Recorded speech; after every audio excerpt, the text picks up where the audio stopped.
क्या निम्न स्थिति संभव है? यदि है तो उनकी वर्तमान आयु ज्ञात कीजिए। दो मित्रों की आयु का योग 20 वर्ष है। 4 वर्ष पूर्व उनकी आयु वर्षों में का गुणनफल 48 था। तो इस तरह के सवालों पे पहले तो हम ये मान लेते हैं कि यह स्थिति पॉसिबल है। अब बाद में चाहे ये पॉसिबल हो या ना हो, ये तो बाद में ही हम बता पाएंगे। तो सबसे पहले हम मान लेते हैं, माना उपरोक्त स्थिति संभव है जिसमें दो मित्रों की आयु का योग 20 वर्ष है।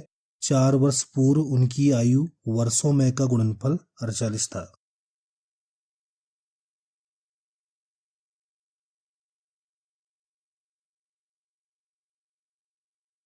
हमसे ये भी कहा जा रहा है कि उनकी वर्तमान आयु ज्ञात कीजिए। तो मान लेते हैं, माना पहले मित्र की वर्तमान आयु बराबर x वर्ष, माना दूसरे मित्र की वर्तमान आयु बराबर y वर्ष।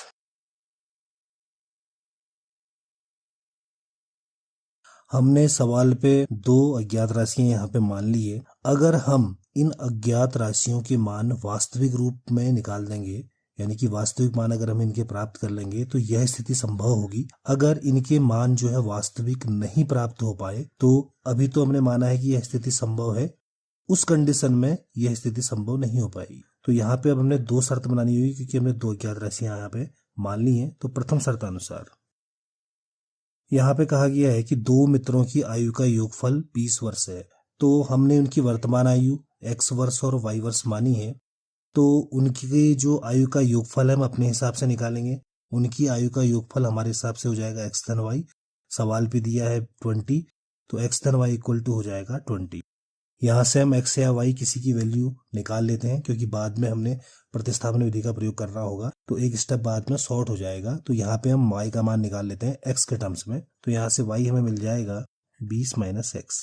इसको हम इक्वेशन नंबर 1 मान लेंगे। अब हम आएंगे द्वितीय शर्तानुसार। सवाल पे कहा जा रहा है कि 4 वर्ष पूर्व उनकी आयु का गुणनफल 48 था। तो हम यहाँ पे लिख देते हैं इसी चीज को। तो बराबर के बाद का 48 ऐसे ही रहेगा। 4 वर्ष पूर्व जो पहले मित्र की आयु है वो हो जाएगी x माइनस 4। उसकी वर्तमान आयु हमने x वर्ष मान रखी है। 4 साल पूर्व वो अभी की आयु का 4 वर्ष कम होगा, तो x माइनस 4 हो गई। इसी प्रकार दूसरे मित्र की वर्तमान आयु को हमने y माना हुआ है। 4 साल पहले वो होगा y माइनस 4 का। अब ये पहले मित्र की 4 साल पहले की आयु निकल के आई है, और ये दूसरे मित्र की 4 साल पहले की आयु निकल के आई है। इनका गुणनफल हमने करना है, तो इनके बीच में गुणा का निशान लगा देते हैं। अब चूंकि दोनों में दो दो पद हैं, तो इसलिए हमें यहाँ पे कोष्टक लगाना पड़ेगा। इससे ज्यादा हम इसे सॉल्व नहीं करते, इसको मान लेते हैं इक्वेशन नंबर 2। अब हम प्रतिस्थापन विधि का प्रयोग करेंगे। समीकरण नंबर 1 पे हमने y का मान पहले ही निकाल लिया था, तो इस मान को हम यहाँ पे रख देते हैं। इससे सवाल से y प्रतिस्थापित हो जाएगा, केवल x ही बचेगा और एक हमें द्विघात समीकरण प्राप्त होगी। तो हम लिखेंगे y का मान समीकरण नंबर 1 से समीकरण नंबर 2 पे रखने पर। तो जब हम मान रखेंगे तो x माइनस 4 तो ऐसे रहना है, क्रॉस y की जगह पे हम रख देंगे 20 माइनस x। इसके आगे माइनस का 4 भी है, तो माइनस का 4 भी ऐसे रहेगा। इक्वल टू के बाद 48 में हमने कुछ नहीं करना है। x माइनस 4 को हमने ऐसे ही लिखा, क्रॉस 20 में से 4 माइनस हो जाता है तो 16 आएगा, और माइनस का x ऐसे रहेगा, इक्वल टू हो जाएगा 48। यहीं पे हम मल्टीप्लाई भी कर देते हैं। तो x का गुणा जब हम 16 से करेंगे तो आएगा 16x। x का गुणा माइनस x से करेंगे तो आएगा माइनस का x स्क्वायर। माइनस 4 का गुणा 16 में करेंगे तो माइनस का 64, और माइनस 4 का गुणा माइनस x से करेंगे तो प्लस का 4x equal to 48। Minus X square को हम आगे लिख देते हैं, और फिर 16x और 4x को हम सॉल्व करेंगे। दोनों प्लस प्लस के हैं, तो इनको हम आपस में ऐड कर सकते हैं। तो हो जाएगा 20x प्लस का माइनस का 64 यहीं पे रहेगा। इसके साथ में ये वाला 48 भी ले आएंगे, तो minus 48 equal to 0 implies that ये हो जाएगा माइनस का x स्क्वायर प्लस 20x। इनको हमने आपस में सॉल्व कर लेना है, तो दोनों माइनस के दो साइन माइनस का आएगा, इनको आपस में ऐड कर लेना है। तो आ जाना है 112 इक्वल टू के बाद 0 बचेगा। अब हम यहाँ पे हम देख सकते हैं कि सवाल पे y विलोपित हो चुका है। अब यह x में एक द्विघात समीकरण है। अगर यहाँ से x का मान वास्तविक रूप से मिल जाएगा, और उसके बेस पे जब हम y का मान निकालेंगे, अगर दोनों ही वैल्यू वास्तविक आ गई, तो ये जो हमने शुरुआत में माना है कि यह पॉसिबल है, ये पॉसिबल रहेगा।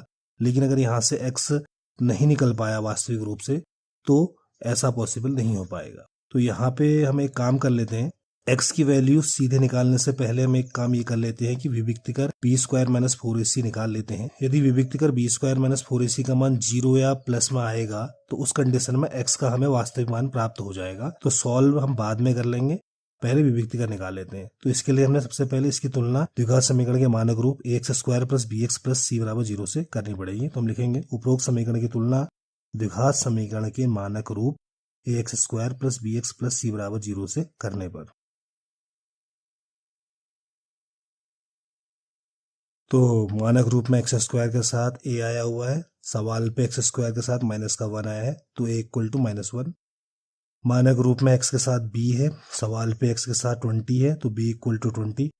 द्विघात समीकरण में कांस्टेंट टर्म c है, सवाल पे कांस्टेंट टर्म माइनस का 112 है, तो c इक्वल टू माइनस का 112।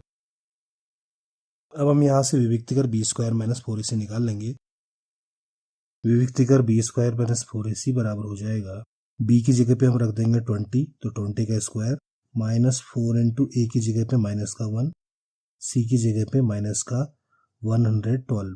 तो ये वैल्यू हो जाएगी 20 का स्क्वायर होता है 400 माइनस, यहाँ पे 3 माइनस आ चुके हैं तो मल्टीप्लाई करने के बाद माइनस ही मिलना है, और जब हम इन तीनों को मल्टीप्लाई करेंगे तो ये आएगा 448। तो जब हम 400 से 448 घटाएंगे तो ये मिल जाएगा माइनस का 48। यहाँ पे हम साफ तौर से देख सकते हैं कि b स्क्वायर माइनस 4ac की जो वैल्यू है ये नेगेटिव आ चुकी है। इसका मतलब ये है कि इस द्विघात समीकरण से x की जो वैल्यू है वो काल्पनिक मिलेगी। काल्पनिक मिलेगी मतलब कि x के वास्तविक मान का अस्तित्व तो नहीं है। तो यहाँ से हम लिख देंगे चूंकि b स्क्वायर माइनस 4ac ऋणात्मक आ रहा है, अतः x का वास्तविक मान संभव नहीं है।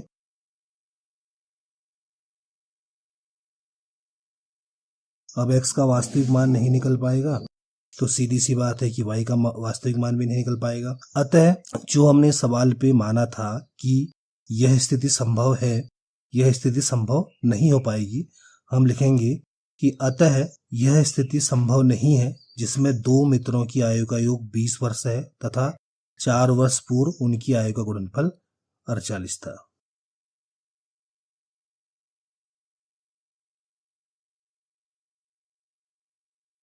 यही हमारा आंसर हो जाएगा। तो इस सवाल पे हमने विशेष तौर पे ध्यान देना है कि शुरुआत में हम हमेशा यह मानेंगे कि यह स्थिति संभव है, बाद में यदि वह मान यानी कि चर राशियों के मान अगर वास्तविक मान प्राप्त हो गए तो जो हमने माना है कि पॉसिबल है वो वास्तव में पॉसिबल होगा। लेकिन अगर मान वास्तविक रूप से नहीं निकल पाए तो उस स्थिति में वह जो कंडीशन हमने मानी है कि ऐसा पॉसिबल है वह नहीं हो पाएगी।